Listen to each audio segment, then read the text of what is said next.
Para compor a mesa do painel 8, Métodos Alternativos de Solução de Conflitos Tributários na Economia Digital, convido o Dr. Luiz Eduardo Maneira.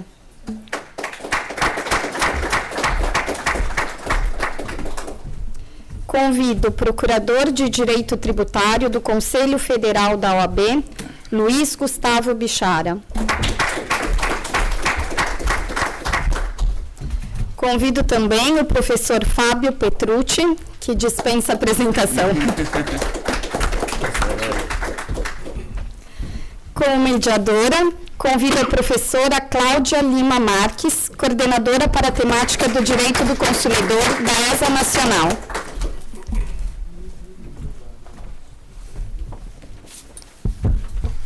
Declaro aberto os trabalhos e dou a palavra ao professor Petrucci. Bom dia a todos. Em primeiro lugar, desculpe, ma non conseguirò di fare la mia fala in portoghese. Eu tentei di apprendere o portoghese olhando a novela das 8. O problema è che a Thaís Araújo nunca falava di diritto, per isso agora mi sta un poco complicato.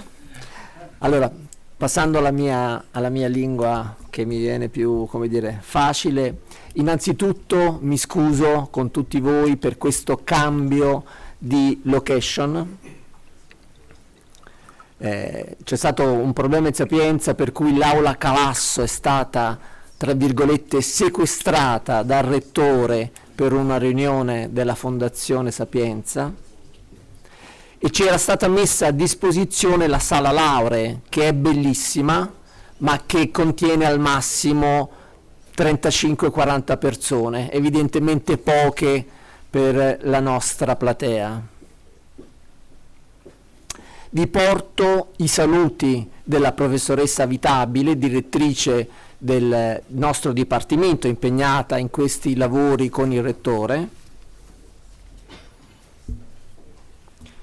e vi ruberò pochissimi minuti, nonostante io non sia, come dire, attinente al pannello che è stato appena illustrato, ma perché ho piacere, ecco, di fare e condividere con voi alcune considerazioni che originariamente erano previste nel giorno di apertura, ma che mi fa piacere comunque fare qui oggi con voi.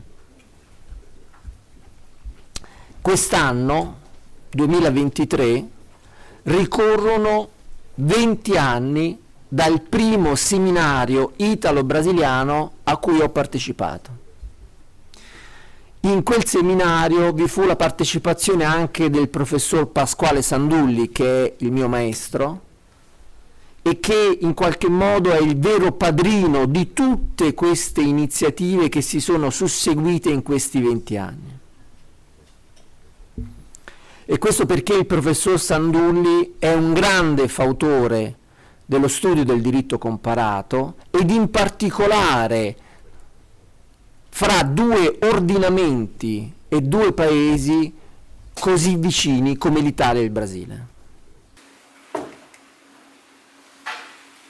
Evidentemente però neanche il professor Sandulli poteva immaginare il successo che avrebbero avuto queste iniziative, che hanno portato a studiare in Italia oltre 1000 giuristi brasiliani. E sono particolarmente felice di festeggiare questo anniversario con quello che è diventato sicuramente il nostro parceiro più importante, l'Ordine Nazionale degli Avvocati Brasiliani e la sua scuola. E per questo ringrazio il presidente Beto Simonetti, un grande ringraziamento anche al mio amico Ronny Duarte, direttore della scuola, che ha raccolto la sfida di organizzare nuovamente un congresso internazionale. Credo, se non sbaglio, Ronny, che questo sia il secondo in assoluto. Il primo l'abbiamo fatto insieme ad ottobre. È chiaro che un congresso internazionale vuol dire uscire dalla propria comfort zone e comporta una serie di problemi organizzativi rilevanti. ma l'importanza di poter far incontrare giuristi dei nostri due paesi non ha spaventato Ronny, e nuovamente ci siamo cimentati in questa, io credo, entusiasmante esperienza. Voglio ringraziare anche tutti i prestigiosi palestranti, a cominciare dai ministri che non cito per timore di dimenticarne qualcuno, ma devo dire che il livello è stato assolutamente di eccellenza.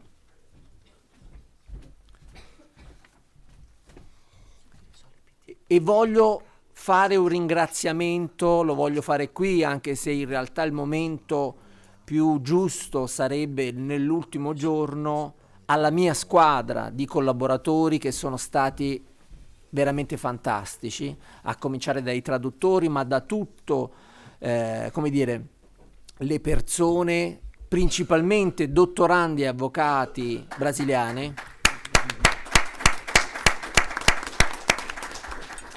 che fanno sì che tutto funzioni perfettamente e che quindi noi possiamo stare qui, confrontarci senza nessun pensiero organizzativo.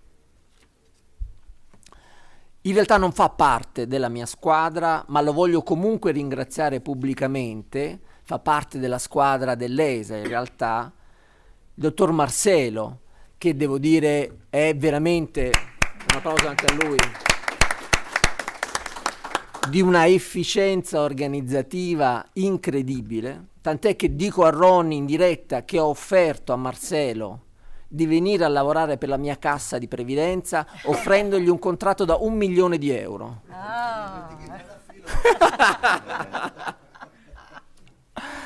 Chiudo perché in realtà ho occupato anche troppo tempo con l'auspicio ma anche la convinzione che questa parceria tra Sapienza e OEB ESA continuerà anche in futuro e che ci saranno ancora tanti momenti di incontro sia qui in Italia che magari anche in Brasile. Ancora buon corso a tutti e grazie.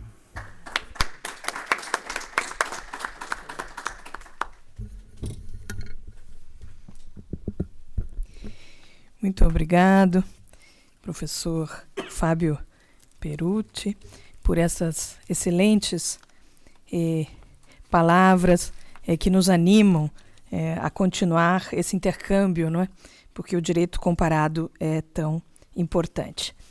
Eu, Cláudia Lima Max, gostaria inicialmente de dizer da honra e do prazer de estar aqui. Queria agradecer especialmente ao conselheiro Rony Duarte, a essa magnífica organização da ESA, e também ao nosso presidente Beto Simonetti, por esta magnífica oportunidade de aprender, de compartilhar ensinamentos.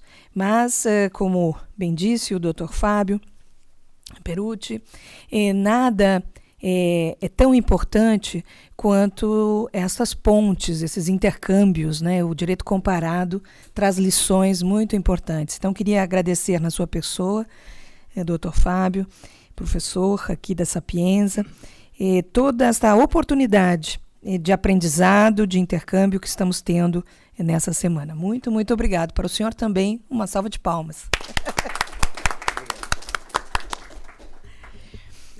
Bem, mas o que nos traz aqui no painel 8, métodos alternativos de solução de conflitos tributários na economia digital, é o futuro, né? O futuro de tantos projetos importantes. Me cabe, inicialmente, como mediadora, pedir escusas em nome do eminente ministro Vilas Boas Cueva.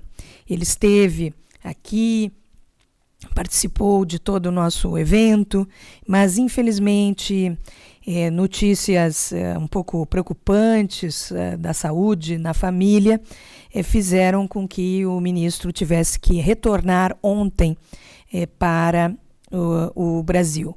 Então ele pede muitas escusas a todos os participantes que conheceu e estava muito feliz de estar aqui convivendo. Mas, infelizmente, esta notícia preocupante, teve que retornar com urgência para o Brasil. Pedimos realmente desculpas por essa infeliz coincidência temporal, não é? Mas o Dr. Luiz Eduardo Maneira está aqui para nos ajudar a enfrentar essa temática tão importante. Queria também saudar, de forma muito especial, o Dr. Luiz Gustavo Bichara, que é o nosso procurador de Direito Tributário do Conselho Federal da OAB, não é? Que colaborará com essa reflexão. Eu preparei, com a ajuda do querido Dr. Professor Heleno Torres, que considero o maior especialista na matéria, né? Uma pequena introdução à temática que nos reúne aqui. O mundo digital, temos visto, não é? Ele traz 3 grandes desafios.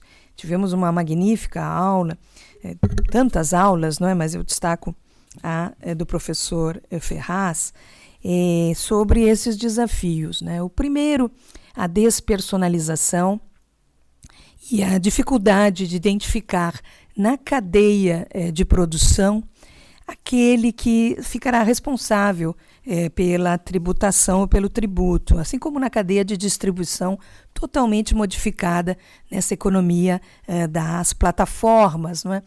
Os intermediários, os gatekeepers, como dizem as grandes big techs, né, as grandes plataformas, como afirma a União Europeia, por vezes são mais importantes do que países, não é? E o seu papel é um papel antes considerado menos relevante, inclusive no direito, não é? No direito consumidor ou no direito tributário.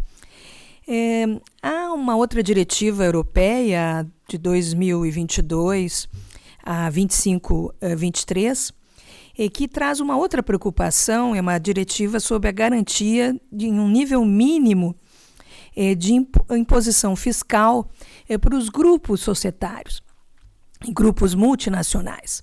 E por que essa legislação europeia é tão importante para estar aqui nesse início de painel?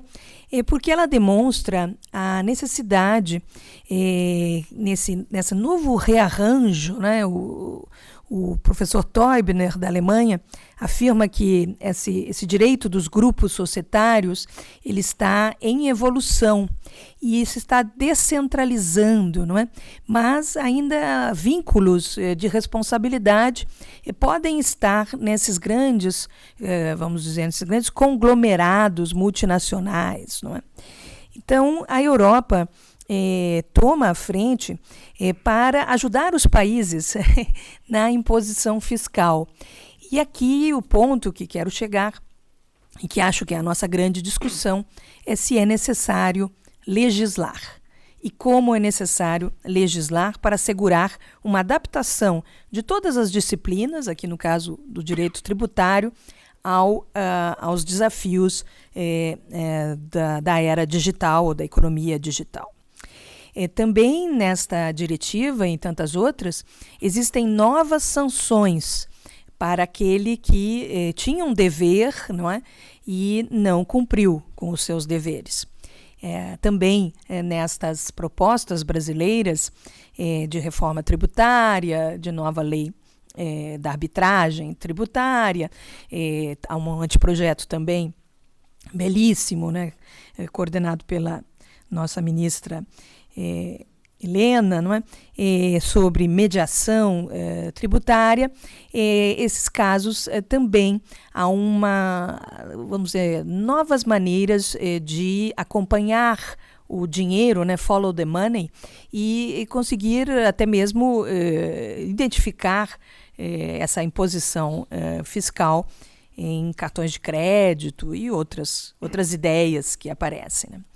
O segundo desafio é o desafio da desmaterialização dos contratos, mas também dos próprios serviços, a dificuldade. Tivemos aqui menção ao recurso extraordinário, né, 688223, em que se afirma que o software, como aquele feito personalizado, né, é um serviço, enquanto o software mais comum, não é? É um produto. Então, essa diferença da simbiose, né, de produtos e serviços, desse novo desafio da desmaterialização, não é? É um desafio também tributário, não é? Nos conceitos. E o último desafio que quero mencionar, que também já foi muito bem mencionado pelo professor Ávila, né, é a deslocalização. E aí, novamente, como regular, não é isto? Precisamos de uma atuação do Mercosul, ou é suficiente uma resposta nacional? A OECD também está participando desse debate e nós estamos realmente ávidos para verificar os projetos brasileiros e, especialmente, esse projeto de lei do Senado Federal sobre arbitragem especial tributária, mediação e, obviamente, conciliação tributária, já estamos mais acostumados, mas sobre a necessidade de uma legislação nacional, ou quem sabe até mesmo supranacional, para enfrentar esses desafios dos dias de hoje. Então, com esta introdução, eu passo a palavra ao Dr. Luiz Gustavo Bichara para que inicie o nosso painel. Por favor. Bom dia a todos. Saudar meus companheiros de mesa na pessoa da professora Cláudia Lima Marques, que vem fazendo sucesso em Roma, não de hoje. Ontem ela presenteou Sua Santidade, o Papa, com um chimarrão, que foi um motivo de grande alegria para ele. Dizem que o chimarrão foi dado por um pernambucano, dá-se um problema de guerra fiscal, depois podemos conversar um pouco sobre isso. Saudar o professor Fábio Petrucci, lhe parabenizar pelo seu trabalho, dizer que é uma alegria muito grande para todos os brasileiros. Tenho procuração dos meus colegas estar aqui nesse evento, magnífica organização. Saudar meu querido amigo Luiz Eduardo Maneira, um dos maiores advogados da nova geração do Brasil, dizer que é uma alegria estar com você aqui hoje, Dudu. Saudar e agradecer muito carinhosamente a esse convite aos meus amigos Rony Duarte e Eduardo Maneira. Tenho certeza que o convite foi feito muito mais pela nossa fraterna amizade do que pelos meus improváveis e eventuais méritos. Muito obrigado, uma alegria muito grande estar aqui com vocês nesse evento da ESA. Mais do que isso, eu fico muito honrado. Saudar ainda dos presentes o ministro João Otávio Noronha, uma alegria ter Vossa Excelência aqui conosco, professor Humberto Ávila, professor Técio Sampaio Ferraz, dizer que sua presença aqui, professor Técio, a essa hora da manhã em Roma, para ouvir as bobagens que eu tenho para falar, me lembro de Guimarães Rosa, que dizia que mestre não é quem sempre ensina, é quem de vez em quando aprende. Então, uma alegria muito grande tê-lo aqui, uma honra pessoal enorme para mim. E queria agradecer a todos pela caridade de estar aqui essa hora da manhã. É um gesto de caridade, um gesto de amizade, e não por outra razão. Eu só vejo amigos aqui nesse auditório, né? Tenho certeza que estão aqui muito, mas pela nossa amizade. Eu dizia à minha mulher de manhã que eu tinha certeza que eu e ela viríamos aqui, mas não imaginava que teríamos outros caridosos dessa maneira. Ainda mais quando mudou o lugar, né? E aí eu recebi uma mensagem ontem à noite dizendo: é no Centro de Convenção Fontana de Trevi. Eu disse isso ontem à noite, jantando aos colegas, e quando você comunica isso, automaticamente o dito homem médio suprime a palavra Centro de Convenções e só escuta Fontana de Trevi. Então, assim, você vai falar na Fontana de Trevi, aí eu imaginava eu trepado naquelas estátuas, qual um peripatético proferindo coisas sobre direito tributário, né? Então eu tinha essa convicção que, inclusive, em função disso, ninguém ia estar por aqui. Mas vamos lá, temos o desafio aqui de debater esse tema das soluções alternativas de controvérsias em matéria digital. E eu queria dizer, professora Cláudia, que eu tinha combinado com o ministro Cueva, e como ele está aqui, ele não vai poder se defender, que nós iríamos um pouco suprimir a parcela do digital, porque não há nada mais analógico no Brasil que cobrança de tributo, que execução fiscal. Então vamos conversar sobre isso, mas eu vou me permitir discrepar um pouco aqui do tema, para que a gente possa conversar sobre isso de uma maneira mais ampla, né? Eu aprendi anteontem que é muito chique avisar que vai dividir a palestra em 3 módulos, né? O ministro Barroso fez isso, o ministro Lewandowski, o professor Humberto Ávila, então eu vou dividir também a minha aqui em 3 módulos, né? Porque eu achei que pega bem falar isso, né? Então eu vou dividir em 3 módulos a minha exposição. Em primeiro lugar, debater o cenário que nós temos hoje, depois debater um pouco uma eventual solução para o problema anti-ordenamento posto e soluções mais ambiciosas que consistem basicamente em uma ou outra ideia original e projetos de lei que estão postos, né? Claro que a gente tem um desafio aqui de não ser fadonho, na medida que, para tratar das soluções alternativas de controvérsia em matéria tributária, nós temos que conversar muito mais sobre um juízo descritivo da realidade, né? Então, dizer o que a gente tem hoje, enfim, o que pode acontecer. Eu queria começar com alguns números, né? Se a gente olhar um gráfico mostrando uma comparação entre dívida ativa da União, carga tributária e PIB nominal, é assustador. O jacaré abre a boca completamente, né? A dívida ativa, ela progride mais ou menos 7 vezes mais do que o PIB. Então, a gente tem um problema de cobrança de tributo que só se avoluma e piora. Alguns dados rápidos. Dívida ativa da União Federal, 2,7 trilhões em 2021, que foi o último dado da série histórica divulgada. Arrecadação, 1,17%. Não serve a dívida, óbvio, né? Não paga os juros. São Paulo, 347 bilhões de dívida ativa, arrecadação 0,95. Rio de Janeiro, 121 bilhões de dívida ativa, taxa de sucesso na arrecadação, 1,26. Eu sempre digo uma coisa que meus colegas advogados públicos se chateiam, mas eu vou repeti-la. Qualquer advogado privado com esse índice de sucesso morre de fome. Mas esse é o cenário da execução fiscal no Brasil, né? Que ecoa aquela frase que se atribui a Einstein, né? Que definição de loucura é repetir sempre a mesma coisa esperando um resultado diferente. Então, o cenário da execução fiscal do Brasil é absolutamente falido. A gente tem que realmente pensar em alguma coisa diferente. Ainda queria tomar a paciência de vocês com mais um par de dados. Recentemente, a PGFN cancelou 621 mil inscrições em dívida ativa. 5 bilhões de reais cancelados por inúmeras razões.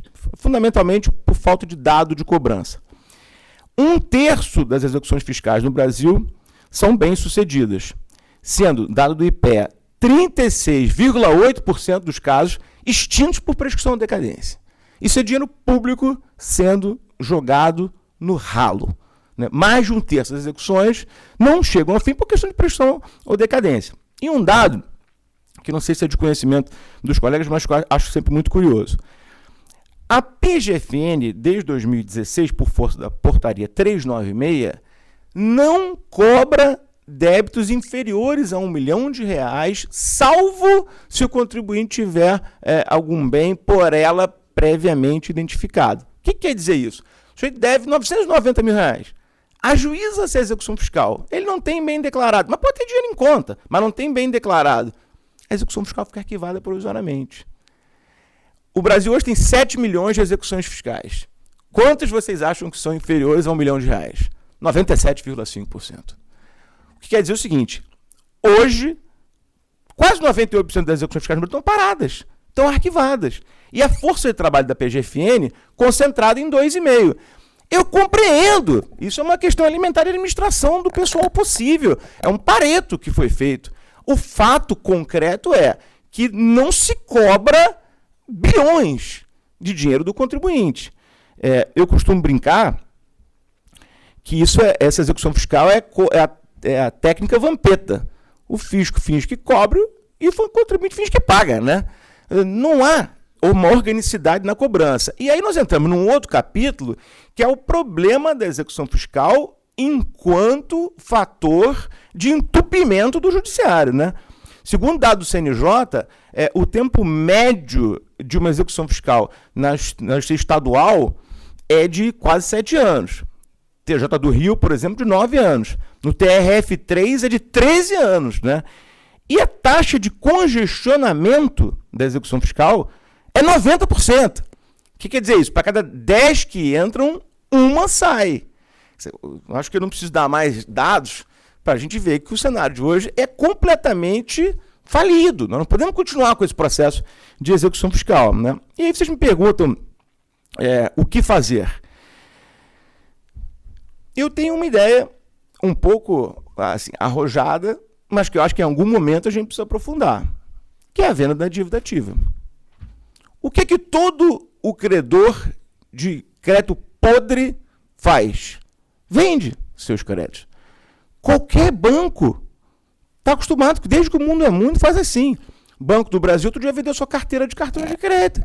É 4%. Alguém vai dizer, mas isso é um absurdo, mas vamos vender por 4%. É melhor do que deixar prescrever. Não estou dizendo que vai ser 4%, mas é melhor do que deixar prescrever.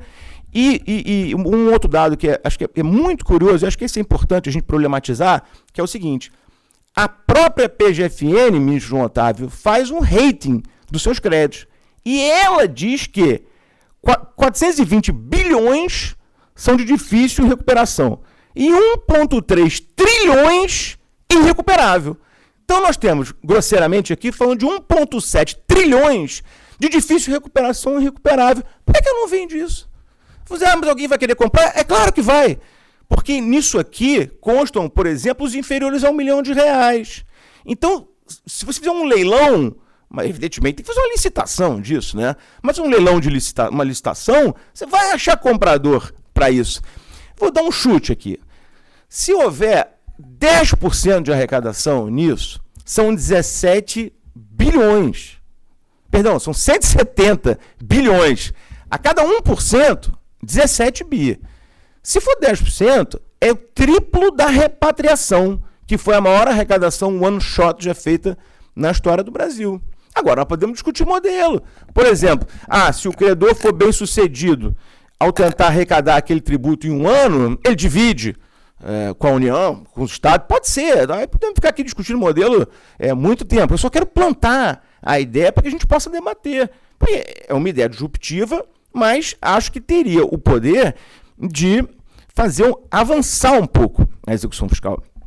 A Procuradoria da Fazenda Nacional ofereceu já um parecer onde ela se manifesta contrariamente a essa iniciativa. Alega a Fazenda Nacional a violação ao dito superprincípio da indisponibilidade do interesse público. Eu tenho dificuldade de compreender isso, na medida que, na minha modesta opinião, o interesse público já está sendo vilipendiado quando mais de 1/3 dos processos são encerrados por prescrição ou decadência. Alega também a PGFN violação ao princípio da igualdade, na medida que a alienação do crédito imporia condições distintas para a cobrança entre contribuintes. Se eu bem entendi, alega-se o direito, então, do contribuinte de não ser executado corretamente. Todos devem ter o direito de não ser executados corretamente ou de ser executados de maneira ineficiente, né? E alega-se também a violação à capacidade contributiva, né?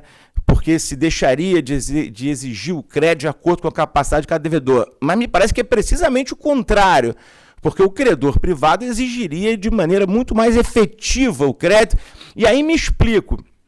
A ideia é que haja a cessão do crédito tributário com o correspondente deslocamento dos atos de cobrança para o credor privado. Quem tem o privilégio não é o credor, é o crédito. Então, o credor privado continuaria naquela execução fiscal. Mas, é claro, ele ia executar com as ferramentas de um credor privado, que é muito mais agressivo, tem muito mais estrutura, tem muito mais método de cobrança, e, inclusive, poderá negociar o crédito, coisa que hoje o fisco não pode fazer. Então, me parece que essa ideia, eventualmente, teria a capacidade tanto de gerar arrecadação, como de destravar um pouco o problema da execução fiscal. Para não falar, Rony, já que estamos no evento da advocacia, do mercado de trabalho para os advogados. Nós estamos falando de 7 milhões de execuções fiscais. Isso pode ser uma nova fronteira para a advocacia em termos de trabalho. E processos, que eu reitero, em sua grande maioria, não existem hoje, porque estão arquivados provisoriamente. Então, eu, enfim, deixo essa ideia aqui para eventualmente a gente poder debater se houver um pouco mais de tempo, mas acho que é um caminho. Acho que essa seria uma solução interessante, alternativa. Claro, o litígio ia continuar, mas sem o interesse do fisco, tem o interesse de particulares, né? Além disso, em termos de soluções alternativas, o que existe hoje posto na mesa? Então, para a gente ir para essa segunda fase da exposição, o que a gente tem na mesa posto hoje é uma evolução relevante, que é a transação em matéria tributária, né? Eu sou de uma época onde o advogado não subia no prédio da PGFN, literalmente não subia. Ou numa época que o Procurador Fazenda Nacional se escondia para não receber citação, mandando emitir certidão negativa, né? E eu achava que isso nunca ia mudar, Rabelo. Achava que a vida ia ser assim. Mas mudou. Eu estava enganado e eu constato isso com alegria. Hoje há uma nova geração de procuradores da Fazenda Nacional com a cabeça aberta, focando em transação, focando em soluções alternativas e que compreendem que o contribuinte não tem rabo, chifre nem cheiro de enxofre. Compreendem que é preciso fazer uma distinção fundamental entre contribuinte e sonegador quanto mais. Ao sonegador, acho que ninguém tem dúvida que sobre ele devem recair as penas da lei, até porque ele causa um problema concorrencial severo. Agora, nós precisamos ter uma longa distância, nós precisamos compreender entre o sonegador quanto mais e o contribuinte.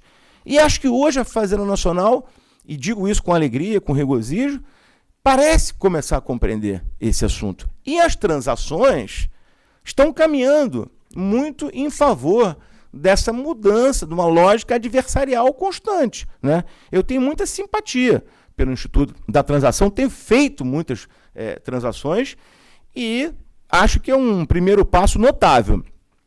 Estamos mais perto do porto do que do naufrágio, mas ainda há um longo caminho pela frente, né? Então eu vou tentar resumir aqui para os colegas que a gente tem hoje em termos de transação posto, né? Então, temos a transação prevista na Lei 13.988/2020, que estabelece algumas modalidades dessa solução alternativa de controvérsia. Mas aí já vai uma primeira crítica minha, que é o seguinte: há hoje 23 hipóteses de transação diferentes. Nem a gente que trabalha com isso o dia inteiro, né, Dudu, consegue às vezes entender de cara qual é a transação aplicável. Então, antes de mais nada, nós precisaríamos simplificar a lei de transação. Tem uma, duas ou três, né? Além dessas 23 na PGFN, tem 4 na Receita Federal. Porque, vocês sabem, a Receita Federal e PGFN divergem com relação a quem tem competência para celebrar a transação. Então, isso ainda está um pouco complexo e submetendo assim, o contribuinte não a algum grau de insegurança jurídica, não é bem isso, mas submete o contribuinte a um certo calvário para obter a transação ou a dita excepcional, né? A chamada transação por adesão são as transações temáticas, mas que não estão funcionando. Até agora foram feitas 2, uma de ágio e uma de PLR, e o índice de adesão foi próximo a 0. Então, nós precisamos trabalhar na dita transação excepcional e acho que de maneira mais ambiciosa, né? Por exemplo, hoje há a possibilidade de redução de multa e juros em até 100%, desde que isso não supere 65% da dívida consolidada. Há também a prerrogativa de uso de prejuízos fiscais, até 70% do valor dos descontos. Mas a PGFN joga duro com essa questão do prejuízo fiscal. Muito excepcionalmente, ela permite o uso, o que é ruim, né? Se a gente tivesse um fast track de prejuízo fiscal, eu acho que o número de transações seria muito maior, né? No ano passado, a transação gerou 36% do total arrecadado. É um número impressionante. Uma crítica que eu também faço, e um tema que eu acho relevante na transação, é o problema no uso de precatórios. Os colegas sabem que a transação permite o uso de precatório, mas isso não tem sido feito de maneira muito leal por parte da AGU, e vou tentar resumir o problema, né? Embora a lei permita a utilização, se detectou somente esse ano o ajuizamento de 36 ações rescisórias, todas de precatórios que tinham sido apresentados para a transação. Isso é um pouco desleal. O contribuinte apresenta o precatório e é alvo de uma ação rescisória. E isso faz parte de um contexto macro do problema dos precatórios. Os colegas sabem também que, para além da transação, foi permitido o uso de precatório para pagamento de outorga. E aí dá-se um problema maior, né? Eu gosto de aludir a esse problema lembrando de uma fábula pré-Pix, que é o seguinte: o sujeito ia jogar pôquer toda semana. E aí ele foi jogar poker uma semana, perdeu, deu um cheque. Semana seguinte ele foi, ganhou. Aí disse, cheque meu eu não aceito, hein? Cheque meu eu não aceito. É o caso do precatório no Brasil. O precatório no Brasil é o cheque meu eu não aceito. E nós estamos partindo para o terceiro calote subsequente. É o calote do calote do calote. Acompanha comigo. Precatório já é um calote, né? O sujeito perdeu alguma coisa e não recebe nada. E é o calote. Aí vem a lei 14.375 do ano passado dizendo, olha, pode usar em transação ou outorga. Calote do calote. Aí agora vem a AGU, revoga a portaria que tinha base na Constituição para o uso de precatório. Quer dizer, o calote do calote do calote. Agora, veja que situação absurda. A lei previa, repito, conectando a previsão constitucional da emenda 113, o uso de precatório para pagamento de outorga. Vários investidores no mundo inteiro entraram em leilão de privatização no Brasil, de aeroportos, portos, contando com a prerrogativa do uso de precatório. Compraram precatório. Chegaram lá na hora do guichê, não aceito. Isso é uma imoral, isso é um absurdo, gente. Isso é um exemplo escolar de insegurança jurídica. Os contribuintes internacionais, investidores no Brasil, acreditaram na Constituição brasileira, que dizia que se podia usar o precatório para isso. E aí o ministro do Esporte vai à televisão e dá uma explicação constrangedora. Diz ele que, como alguns contribuintes sabiam da prerrogativa e outros não, era melhor revogar a Constituição. Mas revogar a Constituição com uma portaria da AGU. E aí, ou seja, pressupondo a imbecilidade de investidores e dos seus consultores jurídicos, melhor ninguém usar precatório. Isso é muito ruim. Em termos de imagem do Brasil no mundo, isso é lamentável. E isso tem problematizado muito a situação concreta da transação, na medida que, em termos práticos, os precatórios têm sido usados com um pouco de dificuldade, né? Eu não sei como é que está meu tempo aqui, me perdoem, só botar meu cronômetro. Não esqueci de ligar. Mas já vou dar uma acelerada aqui.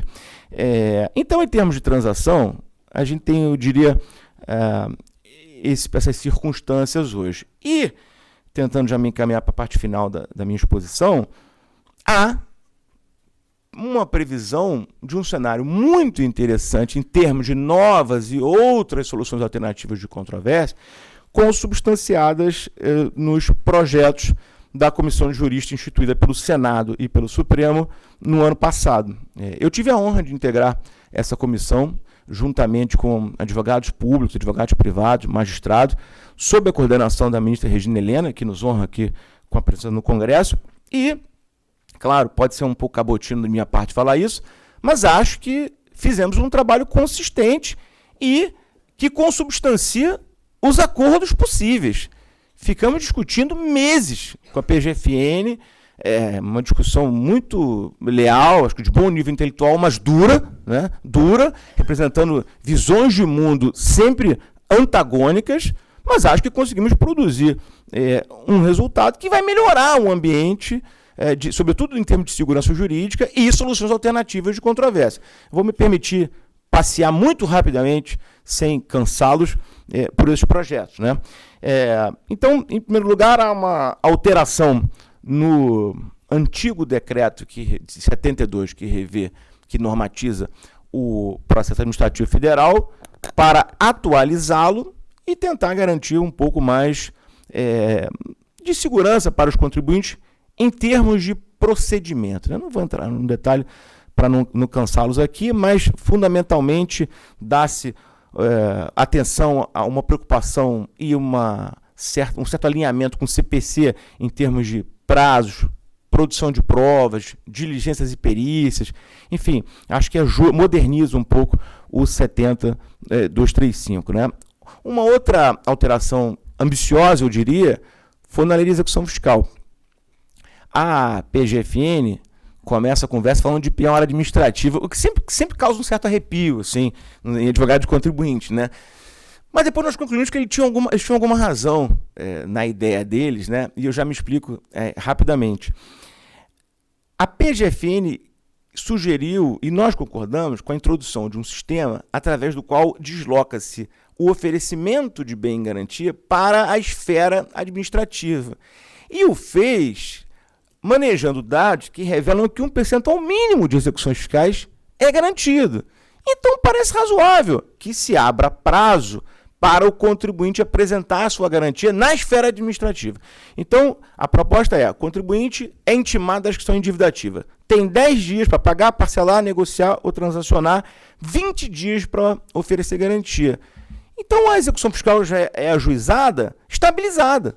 O judiciário não precisa mais ficar discutindo questão de oferecimento de bem. Então, o contribuinte ofereceu um bem na esfera administrativa, vamos para a discussão de mérito. É como se já começasse nos embargos. Não fica o judiciário procurando bem. Agora, se o contribuinte não se quedar silente e não oferecer bem alguma penhora, aí a citação já acompanha com o despacho de penhora online, provavelmente, né? Mas isso parece um sistema interessante, eu compreendo as razões da Fazenda Nacional. O contribuinte está de boa fé, que quer discutir legitimamente o seu débito, ele vai apresentar uma garantia e vai litigar. Está aqui conosco o doutor Adriano Ribeiro, vice-presidente jurídico da maior empresa do Brasil. Ele recebe uma execução fiscal na JBS, ele não vai ficar enrolando a citação, ele vai oferecer um seguro-garantia, uma carta de fiança e vai discutir legitimamente. Se achar que não tem razão, vai pagar o tributo. Então, isso é uma medida que, a meu ver, milita em favor da defesa do bom contribuinte e complica a vida do sonegador. Mas está certo. A meu ver, é uma medida correta. Uma medida que é, vamos dizer assim, positiva para a Fazenda Nacional, mas acho que é positiva em termos de cidadania tributária para o bom contribuinte que quer litigar. Ele oferece na esfera administrativa sua garantia e acaba aquele drama do limbo, né? Onde ele é inscrito em dívida ativa, não é executado, tem que ajuizar cautelar para obter CND, acaba esse drama. Simplifica o sistema. Acho uma evolução positiva. Já outros elementos do projeto não são tão bons para o contribuinte. Por exemplo, a Fazenda Nacional tem uma cruzada histórica com relação ao momento de conversão da garantia na execução fiscal, né?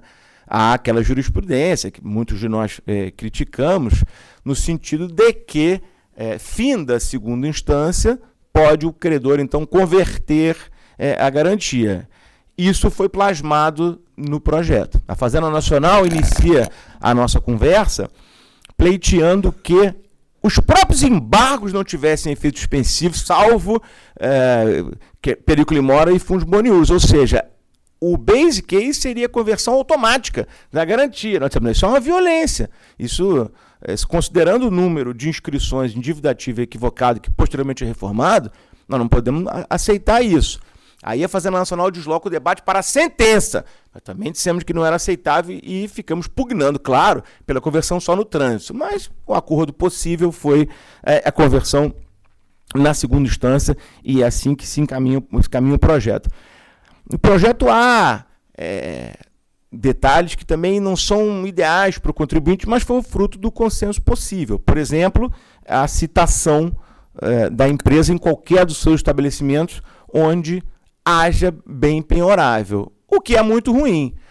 Está aqui também conosco o Dr. Carmine, CEO da maior empresa de celulose do Brasil, Eldorado. Ele pode receber uma citação de uma execução fiscal não em São Paulo, mas lá na planta, e em Três Lagoas. Claro que isso não é o ideal, mas aí nós conseguimos, com a Fazenda, ao menos emplacar a compreensão de que isso só vale para quando o contribuinte não oferecer a garantia antecipada. Ofereceu a garantia antecipada, ele tem direito ao processamento da execução fiscal no foro do local da garantia antecipada. Agora, se ficar silente, pode ser executado em qualquer lugar do Brasil, o que acho um pouco preocupante. Há outros detalhes da lei de execução fiscal, mas também, infelizmente, a gente não tem tempo para passar aqui inteiramente por ela. Há um projeto muito interessante, que corre em paralelo, que é de autocomposição do CTN, que fomenta, vamos dizer assim, melhorias no processo de transação, torna o Instituto uma medida perene e, o que, na minha modesta opinião, significa talvez a maior evolução nesse tema, cuida de moderação sancionatória. Assim, quem trabalha com isso no dia a dia sabe que talvez o maior problema e o maior elemento que dificulta soluções alternativas de solução de controvérsia em matéria tributária são as sanções, né? O Brasil não conhece o tema da moderação sancionatória em termos de direito tributário, o que é uma coisa escandalosa, que significa dizer, vou dar um exemplo trivial, o contribuinte tem uma dúvida, por exemplo, sobre uma questão de crédito de PIS e COFINS. Vamos aqui dar o exemplo do crédito PIS e COFINS sobre despesa de publicidade, que é um tema que, tenho certeza, atormenta a todos nós. Então, o contribuinte vai, faz uma despesa que ele reputa indispensável, e também ninguém faz publicidade por diletantismo, é claro que aquela despesa é necessária, né? Mas ele tem a sua despesa glosada para fins de crédito de PIS e COFINS. Recebe um auto de infração com 75% de multa. Isso inviabiliza, desembargador Elton Leme, qualquer tipo de acordo com o fisco. O contribuinte vai litigar, ele é quase obrigado a litigar, porque você pega um ano de Selic e multa, dá quase 100%, quase dobra o débito, né? Então esse problema da moderação sancionatória me parece fundamental. O mundo inteiro tem moderação sancionatória. Aliás, e eu queria, sem cansá-los, lembrar que o próprio design do CTN parte para a moderação sancionatória, que muitas vezes a gente esquece disso, porque é velho e caiu em desuso. Mas o CTN trata de moderação sancionatória. Por exemplo, o artigo 142 prevê claramente, quando trata do lançamento tributário, na sua locução final diz, compete, né, privativamente a unidade administrativa constitui o crédito tributário e, sendo o caso, propor a aplicação da penalidade cabível. Ou seja, fazer uma proposta sobre a penalidade cabível, considerando que muitas vezes pode não ser o caso. Porque se a norma diz quando for o caso, é porque há hipótese que não será o caso de sanção. Então, deveria, em algumas hipóteses, haver a proposta de uma sanção. Mas o que acontece hoje, em nível federal, e todos os estados são assim, alguma coisa muito diferente.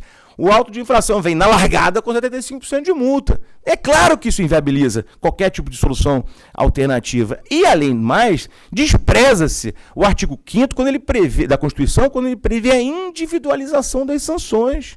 Não é possível que toda doença tenha o mesmo remédio em termos tributários. Não é possível que todo auto de infração largue 75% de multa. E, aliás, também quero lembrar aos colegas aqui que o artigo 112 do CTN prevê que a lei tributária se interpreta de maneira mais favorável ao contribuinte em caso de natureza da penalidade aplicável ou a sua graduação. O que o Código quer dizer com isso? Que tem que haver uma graduação da sanção. E essa graduação deve ser interpretada de maneira mais favorável ao contribuinte. Mas hoje não há nem interpretação favorável ao contribuinte, nem muito menos a gradação. Então, esse tema da moderação sancionatória, a meu ver, constitui um passo ambicioso no sentido de a gente poder realmente criar um ambiente que viabilize algum tipo de solução alternativa de controvérsia em matéria tributária, né? E a minha proposta à comissão, confesso a vocês, era no sentido de que, se cumprisse o que prevê o artigo 52 do Código, ou seja, o fiscal vai propor uma sanção de acordo com um range possível de multas, e no julgamento, na esfera administrativa, a autoridade de penitência apreciará a impugnação concernente àquela sanção. Então haveria uma decisão para o mérito e uma decisão para a sanção. Mas não foi o que prevaleceu na comissão. O que prevaleceu na nossa comissão, que eu também reputo alguma coisa já avançada, foi a gradação das sanções em virtude de 7 elementos. Cumprimento da obrigação acessória relacionada à conduta infringida, readequação às normas tributárias até a lavratura do auto de infração, não configuração de dolo, fraude e simulação, não configuração de reincidência do mesmo tipo infracional, verificação de bons antecedentes fiscais, inexistência de prejuízo financeiro ao erário, erro e ignorância excusáveis do sujeito passivo com relação à matéria de fato. E aí, como é que ficou a equação disso? Nessa dosimetria, se o contribuinte atender a todos esses requisitos, ele tem 50% de redução de penalidade.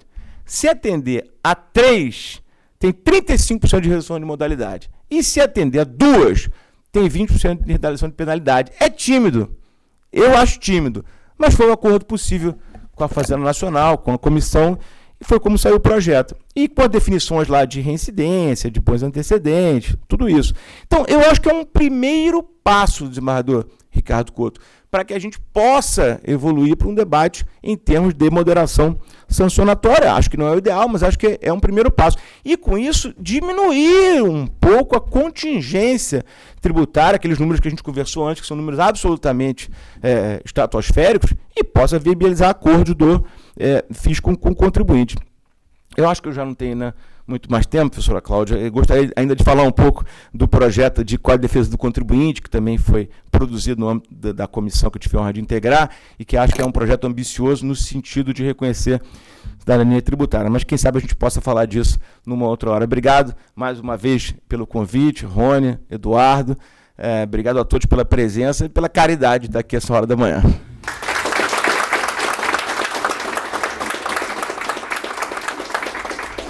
Somos nós que agradecemos essa brilhante contribuição à nossa reflexão sobre pontos tão importantes, soluções ambiciosas e muitas ideias próprias, como a venda da dívida ativa, um fast track também muito esperado, né? E realmente um problema difícil de evolução em direção às soluções alternativas, não é? É como uma onda, vai e volta, né? Infelizmente. Mas temos para os debates, comentários, né? A honra de estar aqui com o Dr. Luiz Eduardo Maneira, que nesses minutos que nos restam fará justamente esta ideia de contraposição. Por favor. Bom dia a todos. Em primeiro lugar, agradecer ao Rony Duarte, ao gentil convite, agradecer ao Dr. Fábio Petrucci pela impecável organização, o evento é maravilhoso, e aí contou muito com a dedicação do Rony e do Dr. Fábio. Agradecer a nossa presidente de mesa, Cláudia Lima Marques, e ao meu querido amigo e irmão Bichara, que é o brilhante advogado e pai do Arthur. Quando a gente está falando de mundo digital, acho que é muito comum, acho que todos aqui já passaram por essa experiência, geralmente as coisas no digital são muito mais belas do que no mundo real. Todo mundo aqui já comprou algum produto que quando chegou no mundo físico não era tão belo quanto se esperava, e aqui se passou a mesma coisa, todo mundo recebeu programação, o ministro Vilas Boas Cueva recebeu aqui a plaquinha, Luiz Eduardo Maneira, peço desculpas à audiência desde já pela decepção, isso acontece em vários aplicativos, amigos solteiros falam isso no Tinder, bom, mas aqui meu papel, nesses 10 minutos que nos restam, é fazer algumas observações à palestra do Bichara. A gente está aqui discutindo soluções que, na verdade, são estruturais. Elas só serão verdadeiramente discutidas amanhã no painel de reforma tributária, que também contará com a presença do nosso amigo Luiz Gustavo Bichara. Mas dentro desse cenário caótico de 50, 60, 70 milhões de execuções fiscais, eu também queria, Bichara, destacar, nós temos alguma culpa em problematizar, em criar problemas adicionais a um cenário já caótico. E a gente, muitas vezes, triplica, quadruplica o número de processos por decisões por questões que são absolutamente acessórias à discussão principal, que deveria ser o mérito, se o débito é devido ou não é devido. E aqui alguns rápidos exemplos. No judiciário, recentemente, os contribuintes perderam a questão da compensação em embargos à execução. A lei de execuções fiscais é clara de que não se pode discutir compensação em embargos à execução. O que, a nosso ver, e com um brilhante parecer dado pelo professor Humberto Ávila, seria o significado desse dispositivo.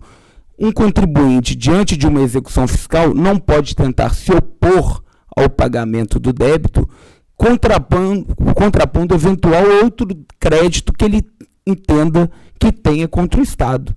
Então, eventualmente, se eu devo ICMS, mas eu não posso querer quitar essa dívida, querendo discutir eventual crédito que eu entenda que tenha contra o Estado. Pois bem, acho que numa interpretação excessivamente restritiva por parte do Judiciário, discutiu-se que todo débito que advenha de compensação fiscal não poderia ser discutido via embargos à execução. E isso se discute há 10 anos. Havia, inclusive, um repetitivo de relatoria do ministro Luiz Fux, cuja interpretação, pelo menos dada pelos contribuintes, é de que essa era uma discussão passada, superada, de que você poderia discutir, eventualmente, se o ato administrativo da compensação foi legal ou não. E você só poderia fazer isso, uma vez executado, através do instrumento processual próprio, que seriam os embargos à execução. O que aconteceu? Estamos há 10 anos discutindo se você pode ou não pode discutir um crédito, se o ato administrativo da homologação ou não da compensação foi correto. E agora estamos com milhares de ações anulatórias de processos que já estavam correndo há 10, 15, 20 anos para rediscutir o mesmo débito da execução fiscal. Então você triplicou os números de processos na Justiça Federal em razão de uma discussão que é meramente acessória. O mesmo ocorre com a liquidação da garantia antes do trânsito em julgado. A gente está aqui discutindo se o débito é devido ou não com seguro-garantia, que é a forma adequada pela regulamentação da PGFN de garantir o débito e poder opor os embargos à execução, e agora toda sentença que vem contrária ao contribuinte, a Fazenda Nacional coloca lá o pedido de liquidação antes do trânsito em julgado. E aí temos medidas cautelares, temos medidas, pedidos de efeitos suspensivos à apelação, e aí sobe ao STJ milhares de processos que não deveriam estar sendo discutidos neste momento, quando a preocupação da PGFN é única e exclusivamente no superávit primário, não é nem na responsabilidade fiscal, uma vez que isso daqui a pouco pode ser revertido em segunda, terceira instância, mas a gente sabe que hoje o depósito bancário, o depósito judicial é utilizado pela União, é contabilizado como receita numa interpretação, numa escolha muito duvidosa da nossa lei de responsabilidade fiscal. E aí, Bichara, eu acho que quando a gente discute essa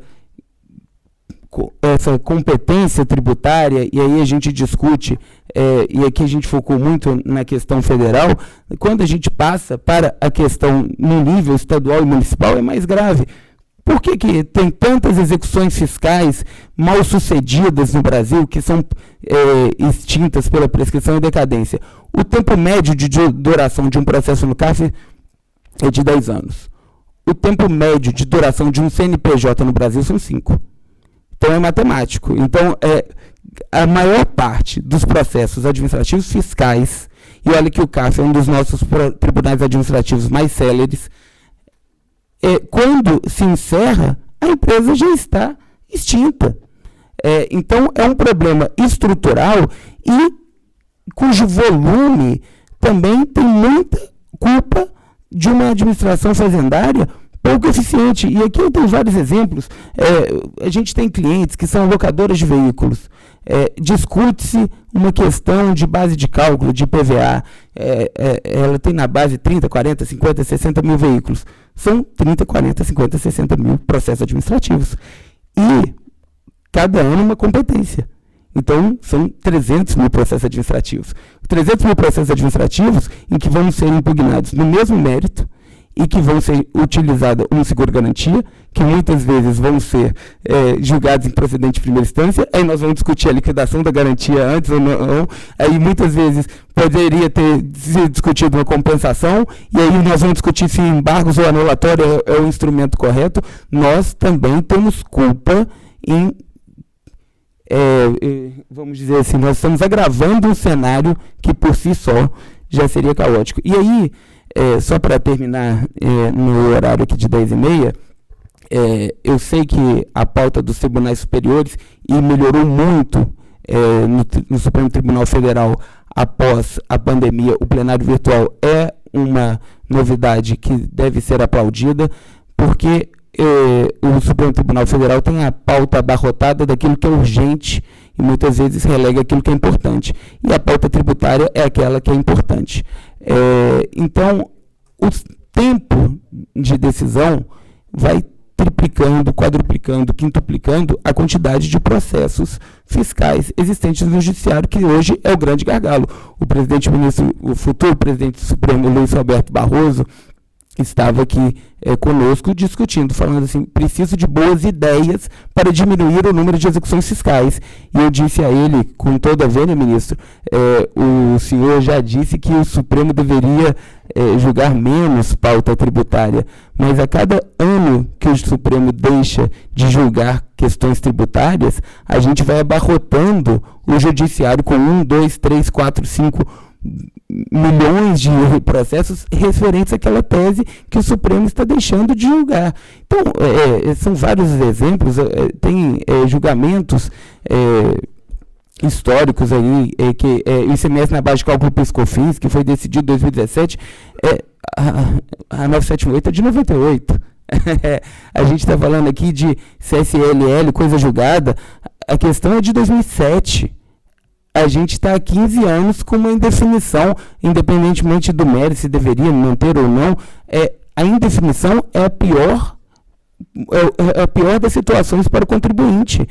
Uma vez definido o cenário, a gente trabalha com ele. É claro que sim. Então, a pauta tributária, as repercussões perante o judiciário, elas se tornam proeminentes para os tribunais superiores resolverem essas questões, porque elas se multiplicam.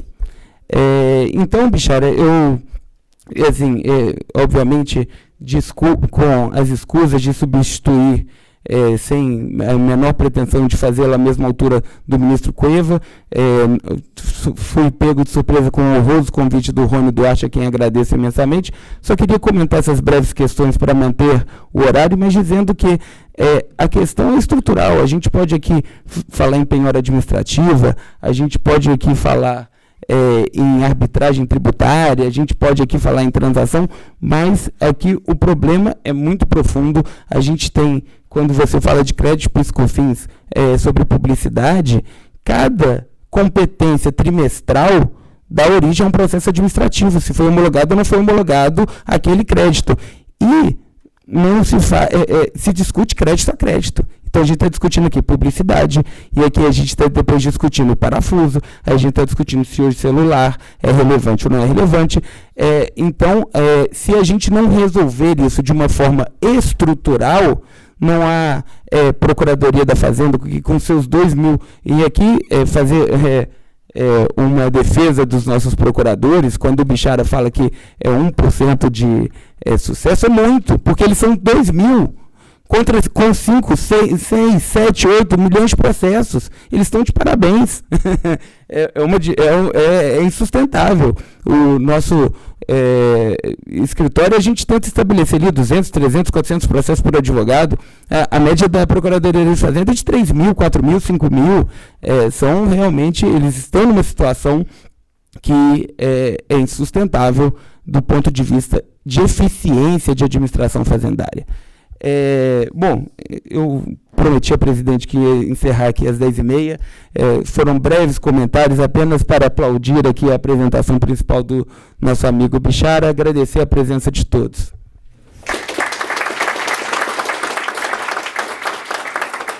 Nós aqui agradecemos também esses muito interessantes comentários. Eu fiquei tão assustada que acho que eu vou voltar para o direito do consumidor, viu? Muito melhor. Também são milhões de casos, mas é outro. Mas queria terminar afirmando que realmente o estado de coisas parece um estado inconstitucional, né, de coisas, e é necessário, estou cada vez mais convencida, de evoluir a legislação. E é claro que podemos evoluir e, ao mesmo tempo, criar novos problemas, mas acho que o caminho à frente, ele precisa de respostas, né? E as respostas dadas até agora não foram suficientes. Então, eu realmente elogio e faço uma homenagem especial à ministra Regina Helena e todo esse grupo que se esforça para uma reforma mais estrutural, com raízes mais importantes e com um futuro melhor quanto e talvez com mais utilização dos meios alternativos de solução de controvérsias, né? Então, muito, muito obrigado e continuaremos nesse tema amanhã, principalmente na reforma. Muito obrigada.